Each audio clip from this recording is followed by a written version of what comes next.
Oh, hello there. Thanks for joining me. Welcome to the Watkins Guide to Research Papers in History.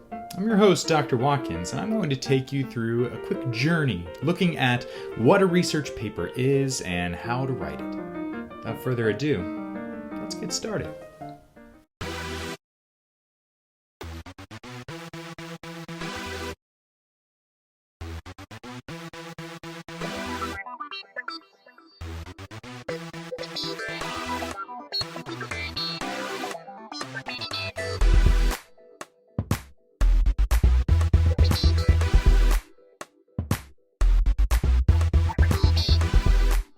All right, I'm going to put the book away now. Okay, this video is going to be a kind of quick overview of what a research paper is, what it looks like, and sort of how to do it. So I'm going to divide this up into two parts. The first one is just going to be a quick kind of definition of what a research paper is in history. And then in the second part, we're going to dive deep into the kind of various sections that exist in most history research papers and how to pull those off. Okay, so let's first take a look at what is a history research paper. Okay, let's just start with a simple question, right? What is a research paper? To begin to answer this question, let's first answer the question, what is research? Here is a definition of research given by Kate Turabian and others in their Manual for Writers of Research Papers, Theses, and Dissertations. This is what they write. Research is, essentially, a process of systematic inquiry to answer a question that not only the researcher, but also others want to solve. There are a few things that I like about this definition. First, research is systematic. It's not just random storytelling or a thought piece or anything like that. It's a systematic study of something, right? A study of something with a specific methodological approach and organization. Second, research involves answering a question. Research is just problem solving. We develop a problem, and in this context, problem is not a bad thing, but the starting point for inquiry, and then devise a viable solution to that problem. But the last part of the definition is also really important. The question that we answer in research, right, the problem that we solve must matter both to us and to others. Research is always a part of a conversation or a dialogue with other scholars. In the context of historical research papers, that means that the questions that we ask and answer must have some relevance to things that other historians have said, other questions they have asked and answered. They must have, in other words, historiographical significance. More on this in a bit. So research papers really revolve around a question and an answer. The question we just call a research question, right? It's the thing that guides our study, what we study and how we study what we study, right? The answer is our thesis. All research papers must have theses, specific claims that are made and then substantiated through the presentation and analysis of evidence. In other words, historical research papers are argumentative essays in which the author is making a claim that she or he must then back up through argumentation and the presentation of empirical data. Research papers must also be original. This is a tough thing for many undergraduate students to wrap their minds around. When you write a research paper, you will be creating new knowledge. You'll be discovering something and then transmitting that knowledge to others. The idea is for you to essentially become an expert in whatever tiny, itty-bitty little narrow topic that you've chosen. And then as an expert, to communicate your interpretation, your understanding, or answer to a question relevant to that topic and relevant to a community of other researchers. In this way, research papers are just a manifestation of academic history. They play by the same rules and do the same type of work. When you write a research paper, you'll gather evidence from the past and answer some sort of how or why question about that evidence in order to produce new knowledge. It's exactly the same process that we talked about before that professional academic historians do. So what does it all look like? Well, here's a somewhat elaborate flowchart that I use to demonstrate what a historical research paper does. In essence, it starts from a topic. From that topic, you identify two things. First, the historiography around that topic, i.e. what other historians have written about it, or about a topic that's sort of related to. And second, a specific research question that you want to answer about that topic. Following that question, you'll develop an argument, an answer to the question comprised of distinct reasons. For more on what these are, see Turabian. Solid evidence and rhetorical devices, such as warrants. Ultimately, you turn all of this into a coherent argument, an interpretation that you've created in response to the question that you asked. But your work doesn't stop there.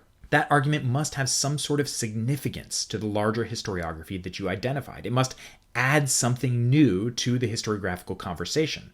So a research paper also has to show how the argument that you created in response to your research question impacts or influences or corrects things that other historians have said in the past. That is a research paper in a nutshell. Okay, nice. Next step, let's dive a little deeper into each of the sections of a history research paper and what they kind of look like.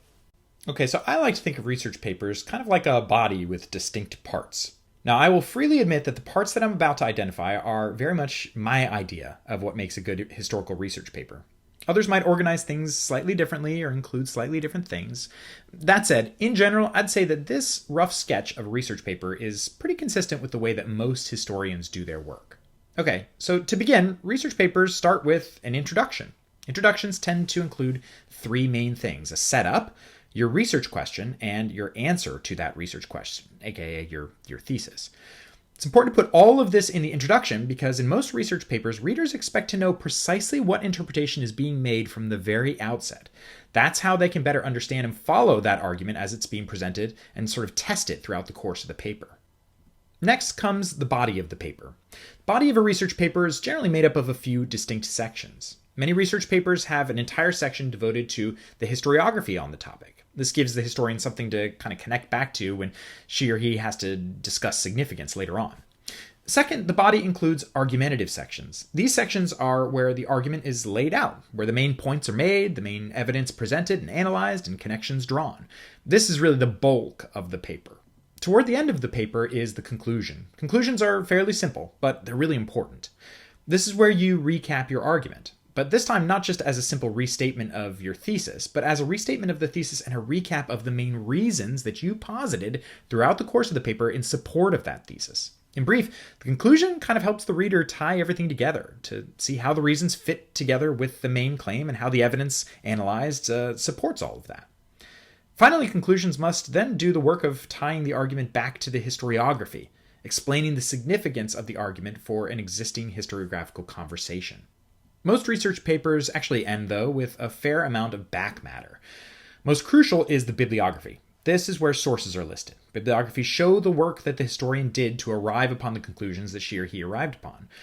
Finally, there are other things that can be added to the end of a research paper, including appendices. These are optional, but I'll talk about them more in depth later, and you'll know a little bit about what you can put in an appendix. Okay, so let's break down each of these sections one by one. First, the introduction. I said there were three main things that needed to show up in an introduction: the setup, the question, and the thesis. The question and the thesis we kind of already discussed. The question is the main thing that you're asking and answering about your topic, and your thesis is the answer to the question. So that's all fine, but what about the setup? What do we mean by setup? As a historian, your first job in a paper is to orient your reader to the time and place that you're studying. Remember, time and place are really important to historians, so every good history paper begins by doing that work of kind of showing the reader when and where we are in this paper. History papers tend to do this setup work in one of two ways. The most common is the opening vignette. History papers will start with a story and bring the reader right into the action. Opening vignettes generally also serve the purpose of kind of illustrating something significant that will be relevant to the eventual argument that the historian will make. Think of opening vignettes kind of like foreshadowing, right? They draw attention to something that will be really important later on in the story. The other way that historians tend to open is what I call the cut-to-the-chase approach. This is a presentation of facts or data or biographical information or whatever that kind of naturally lead one to the main research question of the paper. Right? You see the kind of natural progression. You start with some facts, and it gets you to sort of beg the eventual question of the paper. That's where you sort of shift to your answer in the presentation of your thesis. That's the cut-to-the-chase approach, right? It's kind of this fact, then this fact, then this fact begs this question. And speaking of questions, before moving on to other sections in the paper, we should first articulate a little bit about what makes a good question in a historical research paper. First, good historical questions push beyond simple description. You shouldn't ask a question like this: what was it like living in 4th century Egypt? That doesn't provide enough real basis for an answer, right? It could be basically anything in response to that question. Good questions should push us to do more than just describe the past. It should push us to sort of provide a specific interpretation, a specific intervention that is kind of testable and measurable. Good questions also do not result in a yes-no answer, right? A question like this: did smallpox affect Central American communities in the 16th century? Yes. But that's too cut and dry of a question to ask, right? A better way to rephrase that would be something like, how did smallpox affect Central American communities, right? These are questions that demand a lot more complex responses. Good historical questions are also not about moral judgments. We've talked about this before, but professional historians don't generally ask about if a thing in the past was good or bad, right? They don't ask a question like, was Theodore Roosevelt a good president? I don't know, maybe not.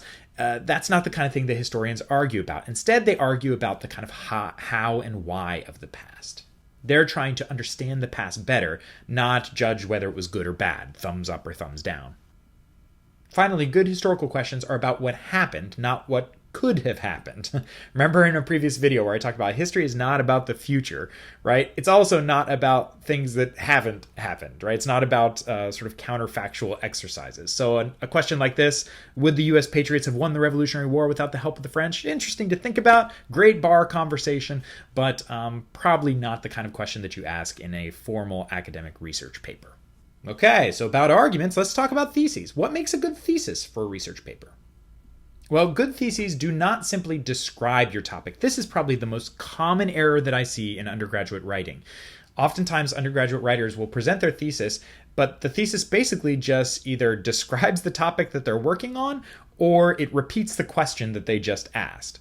So here's an example, right? A thesis like this isn't really a thesis at all.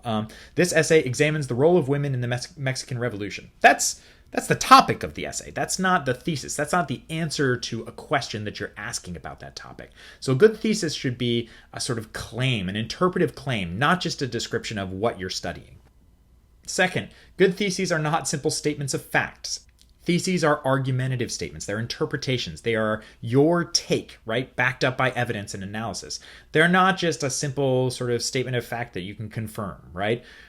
For example, this one, Henry VIII initiated the Reformation in England. I mean, unless there's a huge historiographical debate about what initiated meant and what Reformation meant, I don't know, if you get really into the weeds of the complexity of these terms, maybe that works. But in general, you're not going to argue something that can be easily confirmed. Theses need to be statements that demand a far higher level of complex argumentation.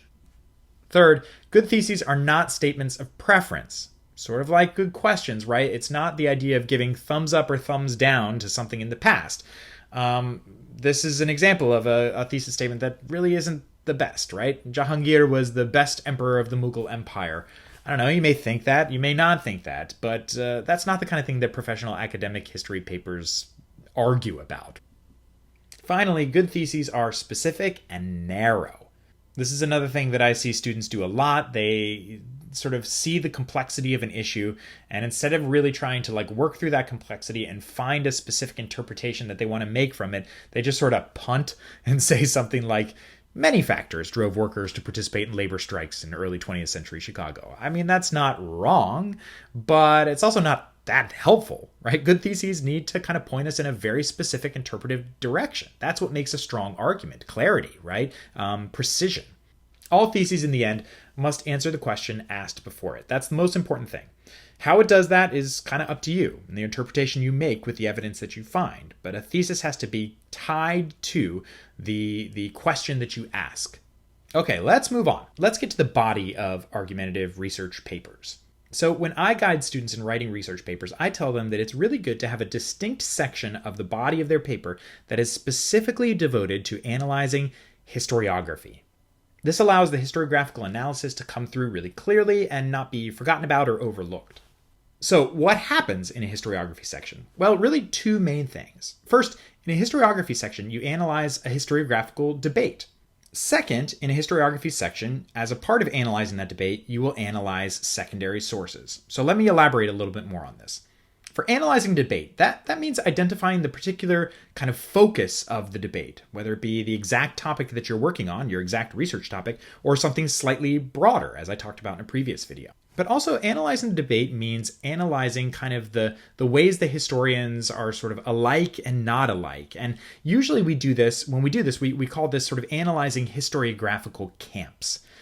Any discussion of a debate includes a sort of identification of camps, groupings of historians that share like common approaches or common perspectives, common arguments. So in a historiography section, one of the things that you're doing is you're analyzing this debate by identifying what the debate is about and what the main camps are within that debate. To go further with that, though, what you do to kind of show that you understand the focus in the historiographical camps is you select major secondary works that sort of comprise that debate, and then you analyze them. These analyses are really different from the analyses that you'll do with your primary sources. When analyzing secondary sources, the main thing that we'll pay attention to are the arguments of each of the secondary sources and the methodologies they employ in making those arguments.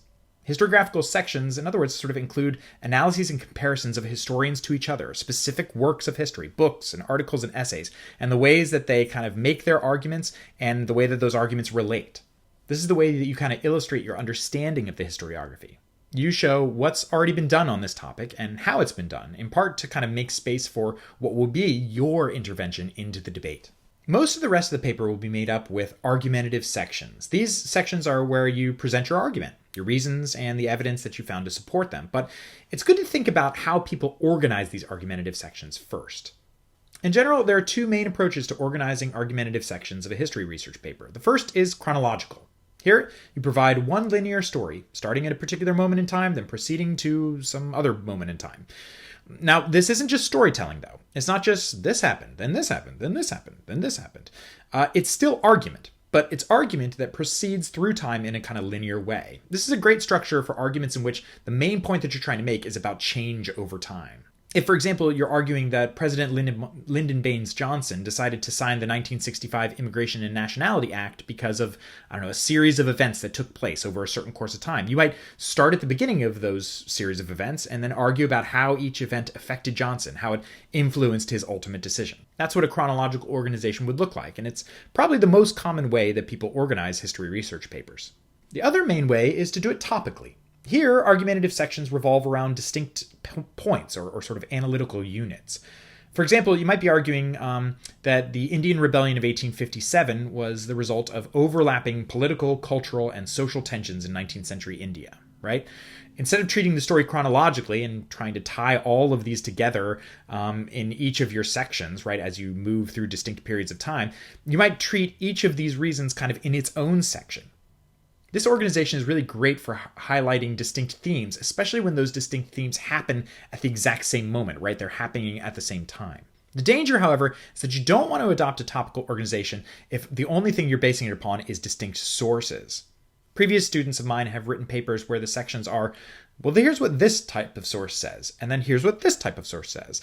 And that often pulls students away from actually thinking analytically, actually answering the question with like distinct reasons, and instead just leads them into papers where they like narrate primary sources and just say, he said this, and she said this, and he said this, and then kind of end scene. In the end, it's up to you to decide which type of organization best fits the argument that you want to make. But these are the main two ways that you can do it. Within argumentative sections, the thing that you will be doing the most is writing paragraphs, argumentative paragraphs.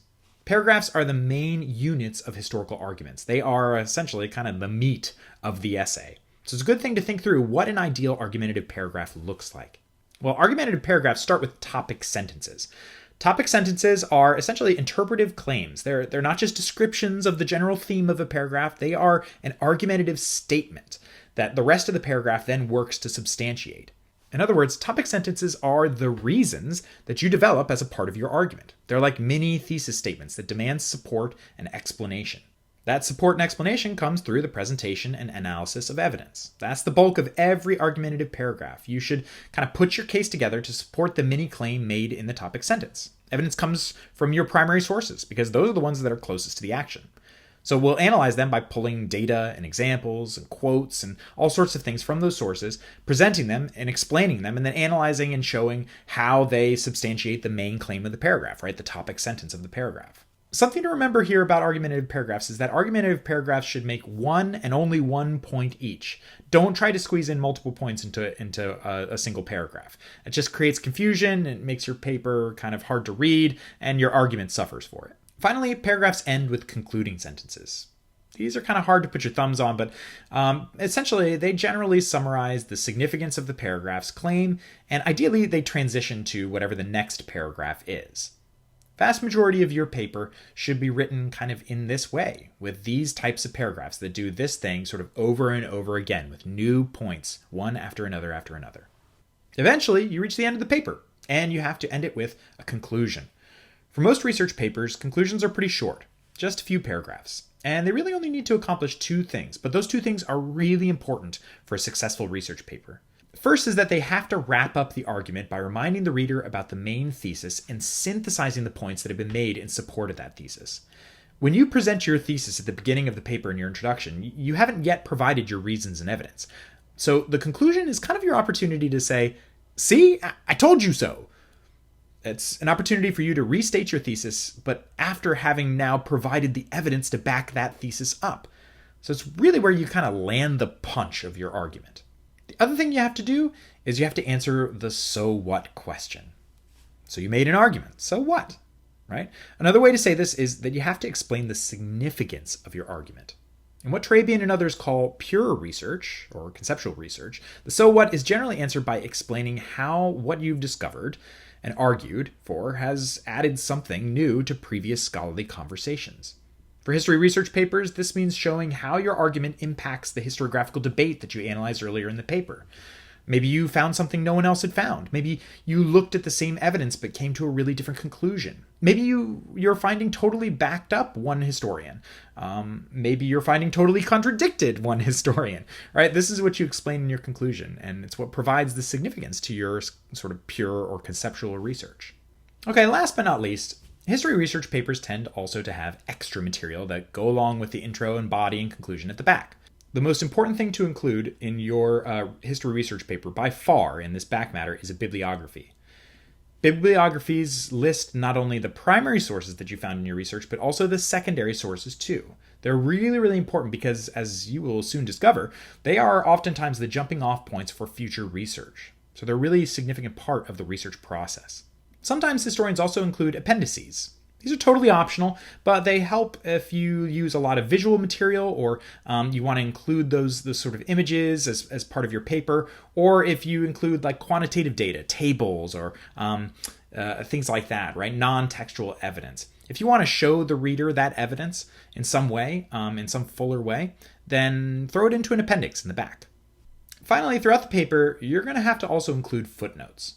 Footnotes are where you provide citations for references to the sources that you use so that readers can follow up what your evidence is, and hypothetically, they can replicate the experiment that you did, right? Second, footnotes also include explanatory notes. Sometimes these are historiographical. For example, it's common to include a note that kind of says something to the effect of like, other scholars who make an argument like this are, and sort of list those scholars. Or sometimes they're anecdotal. Some historians use explanatory footnotes also to illuminate the reader somewhat on his methodologies and approaches, right? Explanatory footnotes are optional. Citations, however, are not. But they're often really helpful in clearly communicating what you've done and how you've done it. Okay, so that's it. That's kind of the grand tour of the history research paper. Hopefully you got a little bit of a sense of what things you need to do in a history research paper and kind of what the general layout of a research paper looks like. Now, I want to make very clear that this is my guide to writing a research paper. This is the way that I approach writing a research paper in history.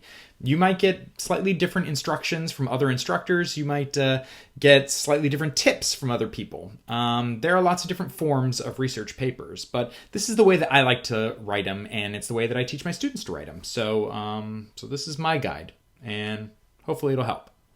All right, if you have any other questions about research papers, feel free to reach out. Otherwise, good job. See you in class.